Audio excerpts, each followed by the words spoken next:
तो कैसे हो आप लोग। तो फिलहाल तो करियर के साथ साथ जो वर्तमान क्लाइमेट होता है, परिवेश होता है, वो भी काफ़ी इम्पोर्टेंट होता है। इस समय पूरे उत्तर प्रदेश में बिजली कहीं कहीं पर ही है, मतलब मोस्टली नदारद ही है। और उसकी वजह से बहुत सारी दिक्कतें हो रही हैं। अगर आप प्रयागराज में होंगे तो आपने देखा होगा कि बहुत सारे कमरे ऐसे हैं लाज में, जहाँ पर विद्यार्थी तैयारी करते हैं। तो वहाँ पर जो एस्पिरेंट हैं वो बिजली की कमी की वजह से, रोशनी की कमी से जूझ रहे हैं। मतलब पढ़ाई लिखाई पे प्रभाव तो पड़ना ही है। गर्मियाँ भी आ चुकी हैं, रात में अगर आप सोने जा रहे हैं तो पंखा चलना भी ज़रूरी होता है, तो उसकी भी दिक्कत है। फिलहाल ऊर्जा मंत्री के साथ वार्ता फेल, एस्मा के तहत होगी कार्रवाई, बिजली कर्मी हड़ताल पर गए, 10 बर्खास्त। तमाम खबरें आज के न्यूज़पेपर में आपने देखी होंगी। लेकिन बिजली हमारे जीवन का एक बहुत ही महत्वपूर्ण हिस्सा बन चुकी है और इसके अभाव में सब कुछ ठप हो जाना है। तो 72 घंटे की हड़ताल का बिजली कर्मचारियों ने किया है फैसला। 2 दिनों का कार्य बहिष्कार करने के बाद उठाया कदम। पूरा मामला आपको पता ही होगा कि ऊर्जा मंत्री और बिजली कर्मचारियों के बीच एक समझौता हुआ था दिसंबर 2022 में, और उसी समझौते पर पुनर्विचार करने के लिए जब बात कही गई थी तो उसके बाद नतीजा ये आया सामने कि जब ऊर्जा मंत्री ने इनकार किया कि ये आपकी मांगें जो हैं वो पूरी नहीं हो सकती हैं, तो इसके बाद बिजली कर्मचारियों ने ये बड़ा कदम उठाया है।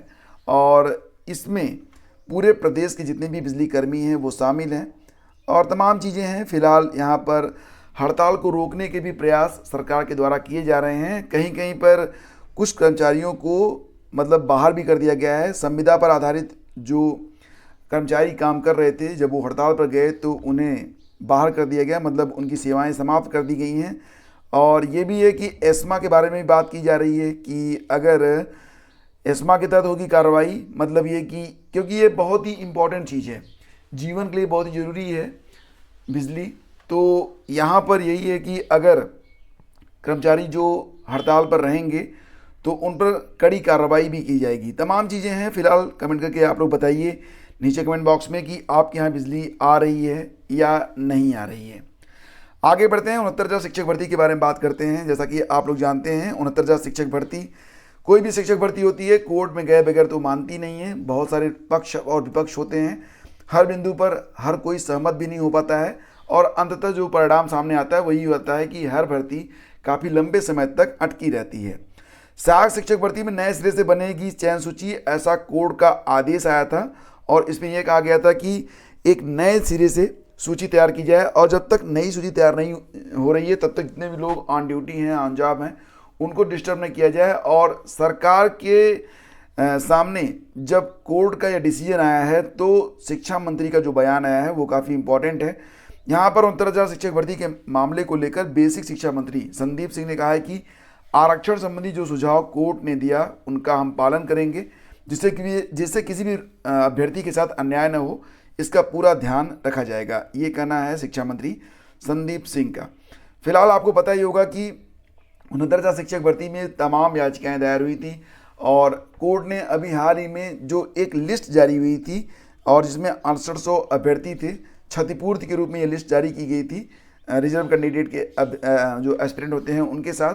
तो इस लिस्ट को भी यहाँ पर जो है वो मतलब कोर्ट के द्वारा रद्द कर दिया गया है और हाई कोर्ट ने समायोजन की पॉलिसी बनाने को कहा। तमाम चीज़ें यहाँ पर हैं, इसके बारे में आप जानते होंगे। फिलहाल शिक्षा मंत्री की ओर से जो बयान आया ये हमें शिक्षा मंत्री ने कहा है कि कोर्ट ने जो सुझाव दिया है उस पर अमल किया जाएगा।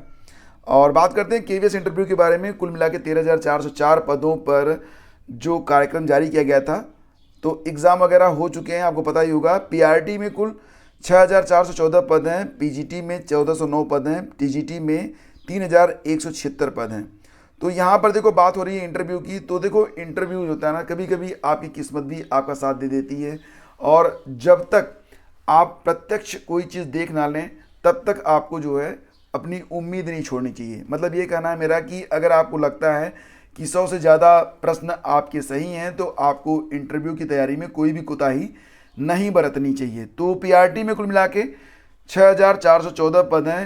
अगर हम बात करें कि कितने गुना अभ्यर्थियों को इंटरव्यू के लिए बुलाया जाता है तो इसका जो आंकड़ा है वो 2.3 का होता है लगभग, ठीक है, लगभग 2.3 गुना लोगों को बुलाया जाता है इंटरव्यू के लिए। जैसे कि अगर हम बात करें पीआरटी के बारे में, तो पीआरटी में कुल मिला के 6,414 पद हैं और यहाँ पर लगभग आपको 15,000 जो अभ्यर्थी हैं वो इंटरव्यू के लिए कॉल होंगे।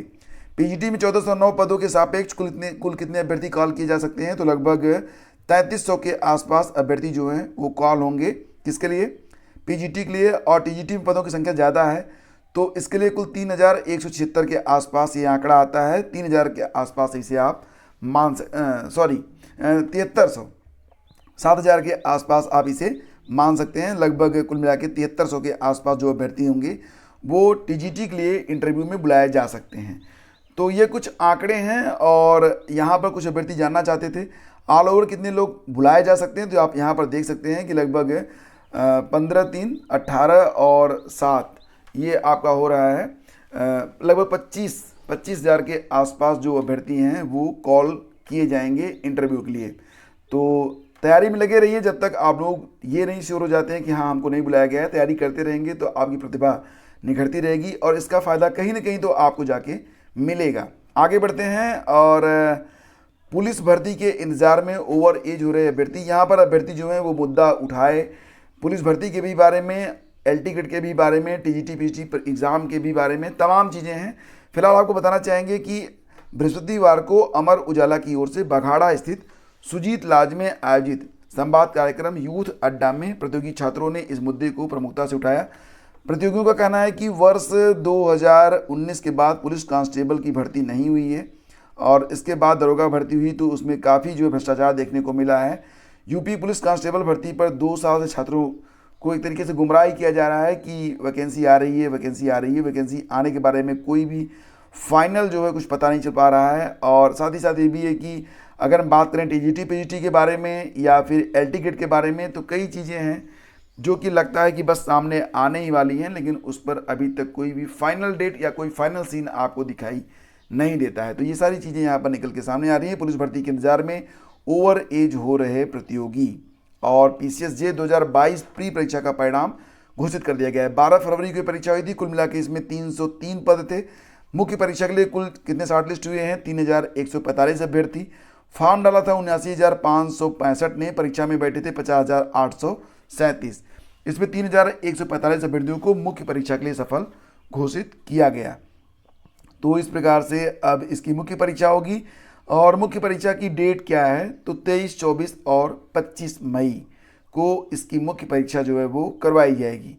पूरे प्रदेश में एक हफ्ते तक बदली और बौछारें, तो ये पूर्वानुमान है। ईरान की तरफ से आए पश्चिमी विक्षोभ और पूर्वी पश्चिमी हवाओं के मिलन से लखनऊ समेत पूरे उत्तर प्रदेश का मौसम बदल गया है। गुरुवार को सुबह से ही बादलों की आवाजाही शुरू हो गई है। शाम होते होते कई स्थानों पर बूंदाबांदी भी हुई। शुक्रवार को मौसम और ख़राब हो सकता है। लखनऊ समेत मध्य और पूर्वी मध्य उत्तर प्रदेश में बादलों की जो है चमक या बौछारें देखने को मिल सकती हैं। तो यहाँ पर मतलब पूर्वांचल में भी मौसम जो है वो तापमान में गिरावट होगी और बरसात की संभावना है। दोपहर करीब 12 बजे बादलों की आवाजाही शुरू हो गई थी। दिन का पारा 35 डिग्री तक था और शाम होते होते हवाओं की गति भी बढ़ी और बूंदाबांदी भी कहीं कहीं पर हुई है।